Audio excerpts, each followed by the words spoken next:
গুলি উসিলা করে জীবনের গুনাহগুলি মাফ করে দাও, মেহেরবান হয়ে যাও আল্লাহ। পর্দার অন্তরালে মেয়েরা হাত তুলেছেন আল্লাহ, মনের দুঃখ কষ্ট তুমি দূর করে দাও। কত বেশি বিমার আযাবের মধ্যে যারা আছে, বিমার আযাব গুলি আল্লাহ তুমি দূর করে দাও।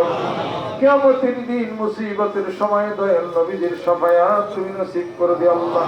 নতুন যারা বায়াত গ্রহণ করেছি কবুল করে নাও, পুরাতন যারা আছে আল্লাহ তুমি কবুল করে নাও।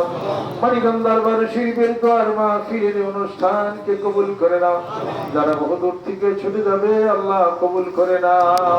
আমি নগণ্য গুনাহগার বান্দা অপরাধী আল্লাহ, এই আসে পাগলদের সাথে তুমি কবুল করে আমার আইলে আমার ছেলে সন্তান স্ত্রী পরিজন যিনারা আছেন যে যেখানে আছেন আল্লাহ কবুল করে নাও।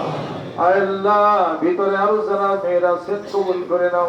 অসুখ বিসুখ বিমার আযাব থেকে মুক্তি দিয়ে দাও, সম্মানজনক রেজেকে দাও, সম্মানজনক মৃত্যু দাও, সম্মানজনক স্থানে আমাদেরকে তুমি সমাহিত করো। আল্লাহ বিপদ নিয়ে যারা বসে আছি, সমস্যা নিয়ে বসে আছি, দুরারোগ্য ব্যাধি নিয়ে যারা বসে আছি, শেফায়ে আজেলা দান করে দাও। মেহেরবান তুমি হইয়া যাও আল্লাহ, কলব থেকে দুনিয়ার মহব্বত তুমি উঠিয়ে দাও, সকল প্রকার নেশাকে তুমি দূর করে দাও।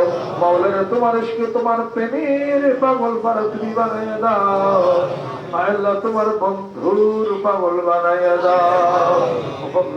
আল্লাহ ইন্নাল্লাহ বাসীরুম বিল ইবাদ, জান সিলা করে মাথায় টুপি দিলাম, দাঁড়িয়ে রাখলাম আল্লাহ, সেই মানুষটি মানিকগঞ্জ দরবার শরীফে জামি মসজিদের দক্ষিণ চত্বরে জান্নাতের বাগিচায় ঘুমিয়ে আছে। মাওলানা মাহফিলের হাদিয়া, জিকিরের হাদিয়া, ইস্তেগফারের হাদিয়াটুকু আমার পিতা মাতার রূহের উপরে তুমি পৌঁছায়া দাও। উফাবিদ আমরি ইলাল্লাহ ইন্নাল্লাহ বাসীরুম বিল ইবাদ। মানিকগঞ্জ দরবার শরীফে আরো মুরব্বি যারা ওখানে শাহিদ আছেন, ছোট বাচ্চা আছেন, গোলাকান্দার জমিনে আছেন, 13 সিরিজ জমিন আছেন, আরো যে যেখানে আছেন আমার আত্মীয় স্বজন আল্লাহ মাহফিলের হাদিয়াটুকু তাদের রূহের উপরে তুমি পৌঁছিয়ে দাও। বাংলাদেশকে কবুল করে নাও, মারামারি কাটাকাটি হানাহানি আল্লাহ তুমি বন্ধ করে দাও। ফিলিস্তিনিদেরকে হেফাজত করে নাও আল্লাহ, গাজার মুসলমানদেরকে তুমি হেফাজত আল্লাহ, ইসলামের শত্রু যারা আছে আল্লাহ মাটির সাথে তাদেরকে তুমি দাবাইয়া দাও আল্লাহ। বাংলাদেশকে তুমি কবুল করে নাও, শান্ত পরিবেশ তুমি প্রতিষ্ঠা করে দাও আল্লাহ। যোগ্য নেতৃত্ব আল্লাহ তুমি আমাদেরকে এনায়েত করে দাও। তাকাব্বাল মিন্না ইন্নাকা আনতাস সামিউল আলিম, বিহাক্কি লা ইলাহা ইল্লাল্লাহু মুহাম্মাদুর রাসূলুল্লাহ।